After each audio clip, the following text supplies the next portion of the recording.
Hello friends, मैं हूं विकास और आप सभी का स्वागत करता हूं नॉलेज किंगडम के इस प्लेटफॉर्म पर। फ्रेंड्स, आज हम बात करेंगे कि किस तरह हम बहुत जल्दी शतरंज या जिसे हम चेस कहते हैं खेलना सीख सकते हैं, वो भी 10 मिनट में।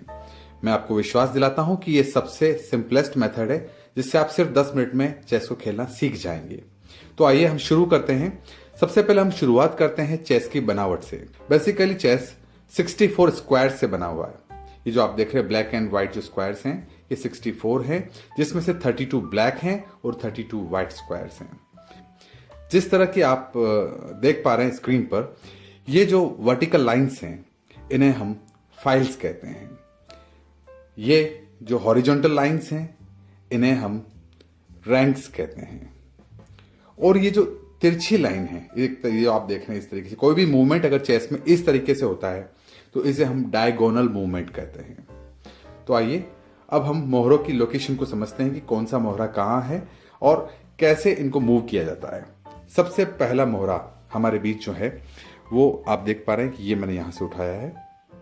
यह हमारा राजा है। राजा की लोकेशन इस बात पर निर्भर करती है कि इसका कलर कौन सा है। यदि ये ब्लैक कलर का राजा है तो हमेशा ये व्हाइट कलर के स्क्वायर पर रहेगा, और यदि यह व्हाइट है तो ब्लैक स्क्वायर पर रहेगा। क्योंकि अभी हमारा राजा ब्लैक है तो मैं इसे व्हाइट स्क्वायर पर रखता हूं। राजा को हम किंग कहते हैं। नेक्स्ट जो हमारे पास मोहरा है वह है हमारा वजीर, जिसे हम इंग्लिश में क्वीन भी कहते हैं। यह हमारा सबसे पावरफुल मोहरा है जो चेस में किसी भी दिशा में चल सकता है, जिसको हम अभी आगे देखेंगे। राजा के जस्ट पास में रहता है वजीर। नेक्स्ट हमारा जो मोहरा है वो मोहरा है हमारा ऊंट। ऊंट को हम बिशप भी कहते हैं।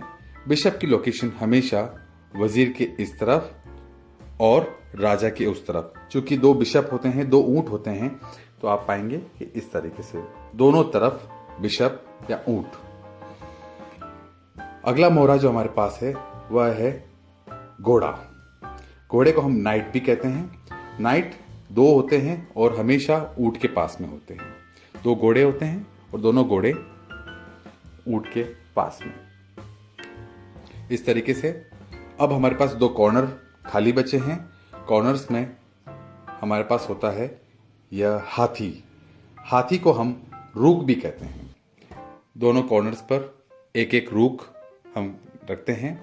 तो एक बार हम फिर से समराइज कर लेते हैं। फर्स्ट जो लोकेशन है हमारे पास है राजा, फिर वजीर, दो ऊंट, दो घोड़े और अंत में दो हाथी। आगे की तरफ जो मोर्चा संभालते हैं वो है हमारे पॉन, ये जिन्हें हम प्यादे भी कहते हैं। ये सभी आगे की तरफ इस तरीके से इनको प्रोटेक्ट करते हुए एक एक करके ये सभी प्यादे आगे आते हैं। ये एक खिलाड़ी की पोजीशन है जो इस तरीके से यहां पर जमती है। ठीक उसी प्रकार आपके प्रतिद्वंदी जो खिलाड़ी है उनके भी हम मोहरे इसी प्रकार जमाएंगे, कुछ इस तरह।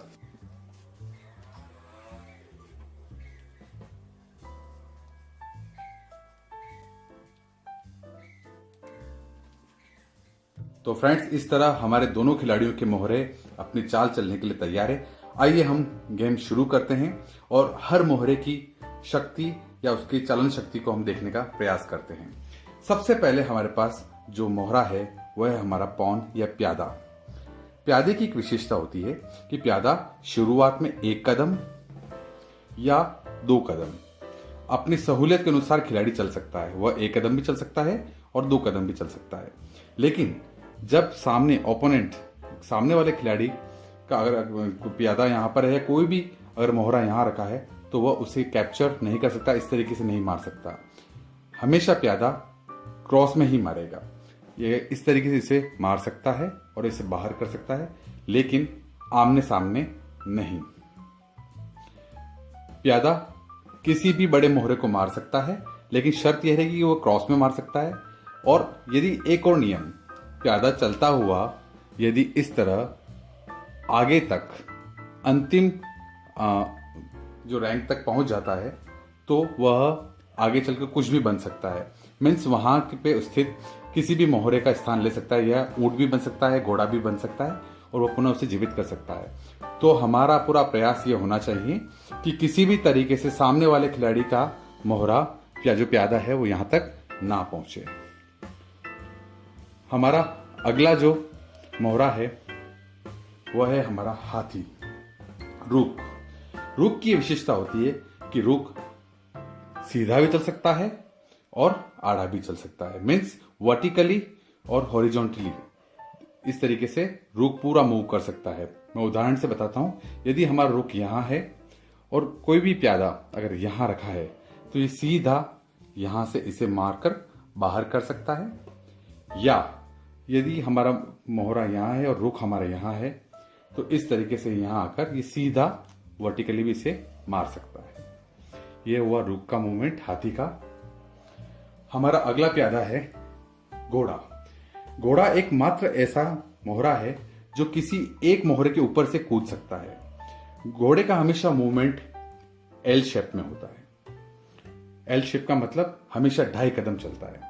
घोड़ा हमेशा 2.5 कदम किस प्रकार से चलेगा? 1, 2 और 2.5। जैसा कि मैंने बताया था एल बन गया है। मैं आपको एक अच्छे से एग्जाम्पल से क्लियर करता हूं। यदि सामने वाले प्रतिद्वंदी का मोहरा यहां इस तरीके से रखा है तो आप पाएंगे कि यह 1, 2 उसके बाद लेफ्ट या राइट एल बनाएगा। ये इस तरीके से इसे यहां से इसे मार देगा और 2.5 कदम चल लेगा। तो घोड़े का जो मूवमेंट होता है वो आगे पीछे दाएं बाएं कहीं पर भी चारों तरफ 2.5 कदम चल सकता है। हमारा अगला जो मोहरा है वह है ऊंट।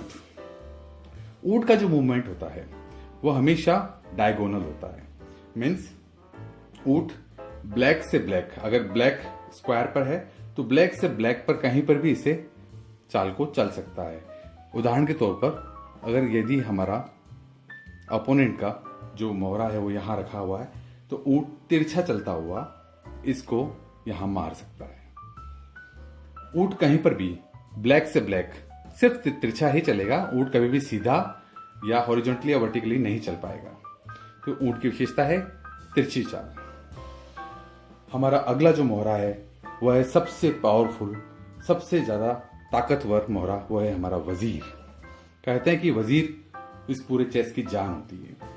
वजीर की विशेषता होती है कि वजीर किसी भी दिशा में चल सकता है, हॉरिजॉन्टली, वर्टिकली और डायगोनली। कहीं पर भी किसी भी तरीके के मूवमेंट को उसको परफॉर्म कर सकता है। यदि कोई हमारे पास मोहरा यहां है तो उसे ऐसे भी मार सकता है, यदि कोई मोहरा इस जगह है तो वह उसे ऐसे भी मार सकता है, और कोई मोहरा यदि तिरछा रखा है तो इस प्रकार ऐसे भी मार सकता है। तो वजीर किसी भी दिशा में आगे पीछे चल सकता है। एक और विशेषता मैं बताना चाहूंगा हमारे राजा की। अंत में जो सबसे महत्वपूर्ण किरदार है वो राजा है। कहने को तो राजा है लेकिन इसकी एक लिमिटेशन है कि राजा सिर्फ 1 कदम चल सकता है, आगे पीछे दाएं बाएं कहीं पर भी, जहां जिस स्क्वायर में स्थित है उसके चारों तरफ ये सिर्फ 1 कदम ही चल सकता है। एक अंतिम महत्वपूर्ण बात, हमारा प्यादा सिर्फ आगे की दिशा में जा सकता है। किसी भी सूरत में प्यादा एक बार आगे बढ़ने के बाद वापस नहीं आ सकता।